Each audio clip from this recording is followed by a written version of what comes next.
జనరల్గా మీకు ఎందుకు ఒక హీరోతో సినిమా చేస్తే వరుసను కంటిన్యూగా చేస్తారు ఏంటి అది? మేబీ ఒక సినిమా చేసిన తర్వాత ఫస్ట్ సినిమాకి ఏదో హిట్ వస్తుంది, వెంటనే సినిమా చేయాలనుకుంటారు హీరోలు. మెయిన్ ఏంటంటే హిట్ అండి, ఫస్ట్ హిట్. తర్వాత హీరోని నేను బాగా చూసుకుంటా, చాలా కంఫర్ట్ ఇస్తా హీరోకి, లవ్ చేస్తా. అలాగే హీరోలు కూడా, ఈవెందో నరేష్ అయినా సరే, నరేష్ లేట్గా వస్తాడు అదేదో అంటారు కదా, అప్పట్లో చాలా ఎక్కువగా ఉండేది. ఒక గంట కాదు, వాస్తవమే కదా. వాస్తవమే. నరేష్ అంటే అంటే ఇక్కడ ఒకటి అంటే జనరల్గా ఇప్పుడు ఇండస్ట్రీలో అది నిజమని తెలుసు, కానీ అది సక్సెస్ ఉన్నప్పుడు ఎవరు బయట పెట్టరు. ఎప్పుడైతే తేడా కొట్టిద్దో అప్పుడు బయటకు వస్తాయి, బయట పెట్టేసి దానికి కారణంగా చూపిస్తుంటారు. అది కరెక్ట్ కాదు కదా. అది 100% కరెక్ట్ కాదు. నేను అదే అంటున్నా, నేను అప్పుడు కూడా నరేష్ లేట్గా వచ్చిన టైంలోనే శివశాస్త్రి చేశాను నేను. సినిమా సూపర్ హిట్ కదా. సినిమా హీరో లేట్గా రావడానికి సినిమా హిట్ అవ్వడానికి సంబంధం లేదు. అది మేకింగ్లో, అది మేకింగ్లో. నేను హీరో పలానా, ఇప్పుడు మనం 9 o'clock వెళ్తామండి, 8 o'clock కలిసి అనుకుంటే 8కి స్టార్ట్ అవుతుంది, కొన్ని 9కి స్టార్ట్ అవుతాయి. హీరో 10కి వచ్చాడు అనుకోండి, ఆ గంట కొన్ని క్లోజులు కొంత వర్క్ ప్లాన్ చేసుకుంటే ఇబ్బంది ఏం లేదు. అది నాకు నరేష్కి ఆ విషయంలో చాలా బాగా మ్యాచ్ అయింది.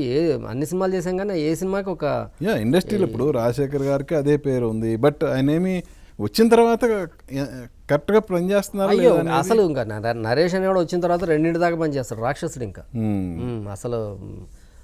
అసలు ఇంకా డ్రాప్ ఉండదు, ఇంకా రైజ్ అవుతూనే ఉంటాడు అతను. చీకటి నేను ముందు వస్తానని చెప్పి లేట్గా వస్తే ప్రాబ్లం అంటే ఉంటుంది సార్. ఇప్పుడు 7 గంటలకు కాల్ షీట్ వేసుకునే వాళ్ళు నరేష్ చేసినప్పుడు 9 o'clock వేసుకుంటాం అనుకోండి, దానివల్ల పెద్ద గంట పని పోతే ఏం దానివల్ల ఏం అల్లకల్లోలాలు ఏం జరగవు.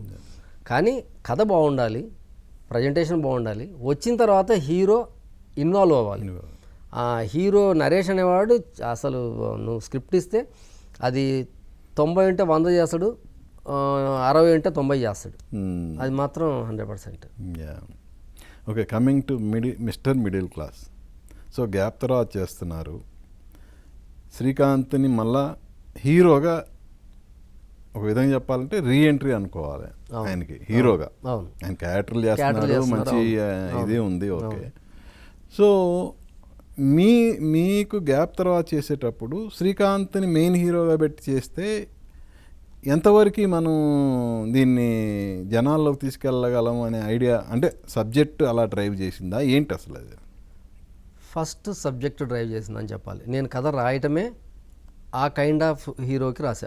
అంటే పెళ్ళై 2 పిల్లల తండ్రి, కుటుంబ పరిస్థితుల వల్ల ఇబ్బందులు పడుతున్నవాడు అని రాసుకున్నప్పుడు అందులోకి అచ్చంగా వచ్చేస్తాడు శ్రీకాంత్ గారు, ఇంకే మార్పులు లేకుండా వచ్చేస్తాడు ఆయన. ఇది ఫస్ట్ థింగ్. సెకండ్, ఆయన ఎంటర్టైన్మెంట్ సినిమాల్లో ఆయన సక్సెస్ రేట్ చాలా ఎక్కువగా ఉంది, ఇది రెండో కారణం. నాకు ఆయనకి మంచి ట్రావెలింగ్ ఉంది, ఇది third reason. Fourth reason producer. ఆయన శ్రీకాంత్ గారి పేరు సైజ్ చేసింది, అంటే ఆ కైండ్ ఆఫ్ హీరోనే నేను 5-6 పేర్లు రాస్తే శ్రీకాంత్ గారు కూడా అందులో ఉన్నారు. బట్ శ్రీకాంత్ గారికే వెళ్దాం అని ఖరాఖండిగా చెప్పింది ప్రొడ్యూసర్ గారు. దాంతో వెంటనే శ్రీకాంత్ గారికి ఫోన్ చేయడం, ఆయన కేరళలో ఉన్నారు, 10 daysలో వస్తున్నారు, వచ్చారు, విన్నారు, వెంటనే ఓకే స్టార్ట్ చేసాం సినిమా. చాలా ఫాస్ట్గా అయిపోయింది. అంటే నాకు శ్రీకాంత్ గారికి నాకు మంచి ట్రావెలింగ్ ఉంది. ఓ రాధేదృష్ణ పెళ్ళి సినిమా అది పెద్ద సక్సెస్ అవ్వకపోయినా మ్యూజికల్గా చాలా మంచి పేరు వచ్చింది, ఎంటర్టైన్మెంట్ బాగుందన్నారు, సినిమా బాగుండి కొంచెం అప్ టు మార్క్ ఆడలేదు సినిమా. సో నా పైన కూడా ఆయనకి బ్యాడ్ ఇంప్రెషన్ లేదు, కాబట్టి వెంటనే ఈజీగా సెట్ అయిపోయింది సినిమా. ఇప్పుడు ఈ సినిమా కూడా శ్రీకాంత్ గారు ఎంతో లవబుల్గా చేశారు. అసలు నేను ఇంకా వరుసగా ఇంకా శ్రీకాంత్ గారితోనే చేస్తానా, కొంపదీసి వేరే హీరోకి వెళ్ళనా అన్నంత బాగా చేశారు, అన్నంత లవ్ చేశాను, అంత బాగా చేశారు హీరో గారు, అంత ఈజీగా చేశారు నాకు మేకింగ్. అలాగే లయ, ఇప్పుడు రీఎంట్రీ తర్వాత లయ పాపం మొదటి 2 సినిమాలు కొంచెం డిసప్పాయింట్ చేసింది. అవును. సో ఈ సినిమాతో లయకు కూడా మంచి బ్రేక్ వస్తుందా? 100% ఈ సినిమా లయ గారికి, శ్రీకాంత్ గారికి, నాకు రీఎంట్రీ. ఇంకా ఇందులో ఎటువంటి అనుమానం అక్కర్లేదు, ఖచ్చితంగా హిట్ అవుతుంది సినిమా. అంటే ప్రేక్షకులకు మంచి సినిమా చేస్తే హిట్ చేస్తారన్న ఒకే నమ్మకంతో చెబుతున్నా, పొగరు కాదు, ఓవర్ కాన్ఫిడెన్స్ అంటాం కదా, అలాంటిది కూడా కాదు, ఒక నమ్మకం అనుకోండి అంతే. సినిమా చూశాను నేను, సినిమా రాసుకున్నాను, చూసుకున్నాను, వెరీ గుడ్. అసలు ఆర్టిస్టులు అయితే అంత బాగా నప్పారు శ్రీకాంత్ గారు కానీ రాయం ప్రసాద్ గారు కానీ లయ అదే గారు. రాజేంద్ర ప్రసాద్ గారిని వెంకటేశ్వర స్వామి క్యారెక్టర్ తీసుకోవాలి అని అది ఐడియా నాదే, బట్ దాన్ని కూడా కన్ఫర్మ్ చేసింది ప్రొడ్యూసరే. మ్మ్. కథ చెప్పేటప్పుడు నేను ఆల్మోస్ట్ క్యాస్టింగ్తో చెప్పాను, చెప్పినప్పుడు ఆ క్యాస్టింగే కావాలన్నారు నిర్మాత. మ్మ్. సో అందులో రాయం ప్రసాద్ గారు వెంకటేశ్వర స్వామి. సో వెంకటేశ్వర స్వామి కింద ఆయన ఇంకా మరి చాలా అద్భుతంగా ఉన్నారు, చాలా అద్భుతంగా ఉన్నారు, చాలా బాగా చేశారు.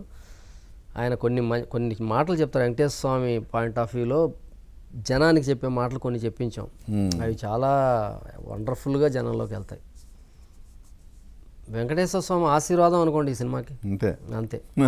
అది వచ్చేసి సో మీ బ్రాండ్ మ్యూజిక్ ఎవరు ఈ సినిమాకి మ్యూజిక్ సాయి కార్తిక్ మ్యూజిక్. ఈ సినిమాలో కమర్షియల్ పాటలు ఉండవు, సిచ్యువేషనల్ సాంగ్స్ ఉంటాయి అన్నీ. అవి కూడా 3 నిమిషాలు 4 నిమిషాలు అలా పాటలు ఉండవు.